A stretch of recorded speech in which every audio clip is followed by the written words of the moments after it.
നിങ്ങളെ ഈ രാജ്യം നശിപ്പിക്കില്ല. ഞങ്ങൾക്ക് ആയുധമല്ലാന്ന് വരുന്നത് അതൊന്നും ഞങ്ങൾക്ക് ആവശ്യമില്ല. ഞങ്ങൾ ഈ പത്താളങ്ങോട്ട് നിന്നാൽ കുടുംബം നശിപ്പോളും എതിർക്കുന്ന കുടുംബത്തിന്റെ അടിവരുമെന്ന് ഞങ്ങൾ വിട്ടെടുക്കൽ എന്ന് പറഞ്ഞപ്പോ യഹൂദൻ വിട്ടു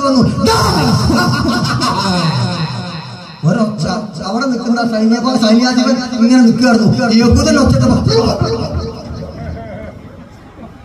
അപ്രതീക്ഷിതമായ ഒച്ച അലിയുള്ള ഒച്ച യഹൂദൻ തന്നെ പറയാണ്, ഇതൊരു സാമ്പിള് മാത്രമാണ്, ഇതൊരു സാമ്പിളാണ്. ആ ഒച്ചയിട്ടാൽ എന്ത് സംഭവിക്കുമെന്നോ